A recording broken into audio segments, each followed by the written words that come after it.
সংখ্যাটি প্রকাশ করতে চলেছি সেটি ইতিমধ্যে আমি আপনাদের জানিয়েছি, আপনারাও জেনে গেছেন। বিষয়টি হলো চেতনা চৈতন্যে বাংলার কথকতা এবং শতবর্ষে সুকান্ত। তো এই তিনটি বিষয় রেখেছি। যদিও সুচেতনা বর্তমানে যেমন মোটাসোটা সংখ্যা হয়, সে তুলনায় যথেষ্ট রোগা পাতলা এবারে সংখ্যাটি, এবং তার মধ্যে তিনটি বিষয় ঢুকে আছে। আপনারা সুচেতনাকে যারা জানেন তারা নিশ্চয়ই জানেন যে সুচেতনা একটি করে সংখ্যা করে বিশেষ সংখ্যা এবং একটি করে সংখ্যা করে সাধারণ সংখ্যা। তো এই সংখ্যাটি ছিল সাধারণ সংখ্যার জায়গায়, কিন্তু সেটা সাধারণ হয়েও এই তিনটি বিষয় যুক্ত হয়ে প্রকাশ পেল। আসলে সাধারণ সংখ্যা ধীরে ধীরে প্রকাশ প্রায় বন্ধ হতেই চলেছে। তার একটি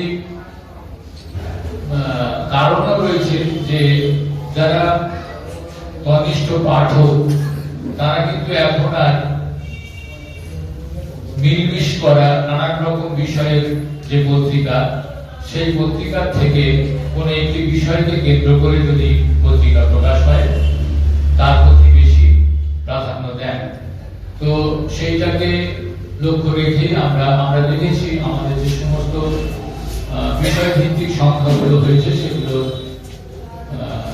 চাহিদাও রয়েছে, মানুষের কাজে লাগছে বলে আমরা জানতে পারছি, এবং সেগুলো করার একটা বিশেষ আনন্দ আমরা উপলব্ধি করতে পারছি।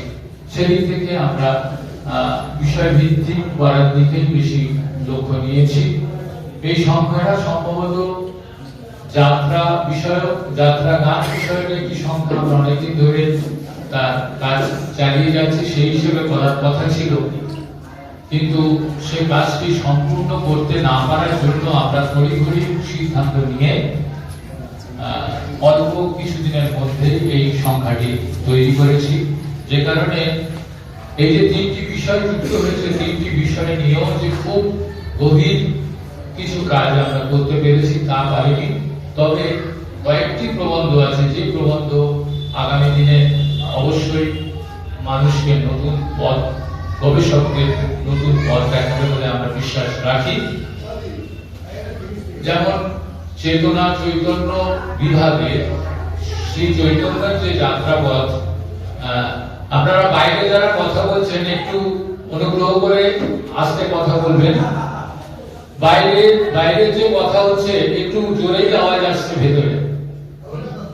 তো চেতনা চৈতন্য বিভাগে বিশেষ করে দেবীরা যে প্রবন্ধ লিখেছেন, সুন্দরবনের মধ্যে আমরা শ্রী চৈতন্য যাত্রাপথে যেটা দেখতে পাই, একেবারে তিনি এলেন এবং এখানে বাড়ির রূপটা একটু বেশি করে অনন্ত আচার্যের জন্য রয়েছে নাম, তারপরে একেবারে ছত্রভোগ চলে যাচ্ছেন।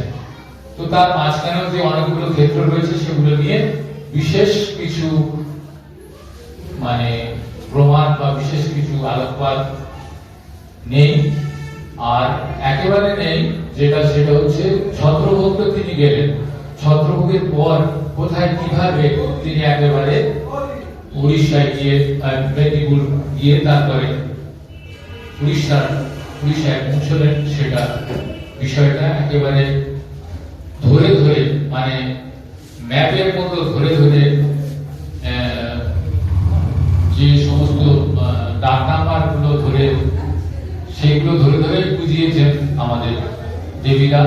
যেটা এক প্রকার ধোঁয়াশার মতো ছিল, সেটা নিশ্চিতভাবে আপনারা এটা একটা বিশেষ প্রাপ্তি আপনাদের ঘটবে। আর কথকতা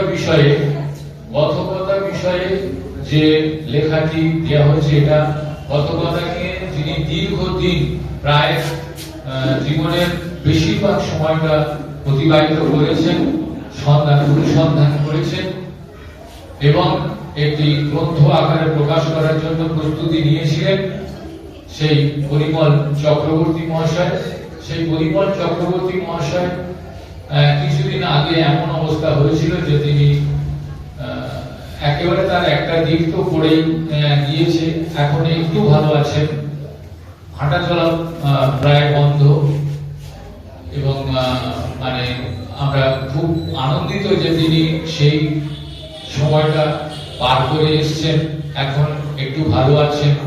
তো আমরা সেই জন্যই তার পুরো গ্রন্থটা প্রকাশ হওয়ার আগেই আমরা সেই বিষয়টাকে কেন্দ্র করে আমাদের পত্রিকায় সেই তার প্রবন্ধটাকে প্রাধান্য দিয়ে আমরা প্রকাশ করেছি, এবং সেটা করতে গিয়ে আমরা বিশেষ করে সাহায্য নিয়েছি আমাদের আরো একজন বিশিষ্ট ব্যক্তিত্ব, আমাদের রতনচন্দ্র সরকার মহাশয়, বিশিষ্ট কথক, তিনিও আমাদের পরিমলটাকে অনেক সহযোগিতা করেছিলেন তার কাজটি করতে।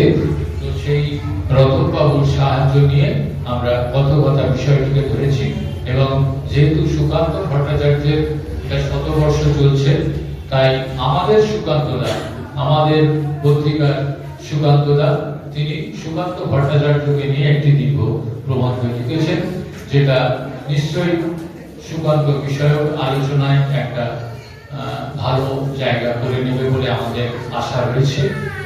তো এই নিয়ে আমাদের পত্রিকা, এখন আমরা পত্রিকা প্রকাশের আগে আমরা পত্রিকা প্রকাশের প্রস্তুতি নেব, সেই প্রস্তুতির আগেই আমরা আরো একটি গান শুনে নেব।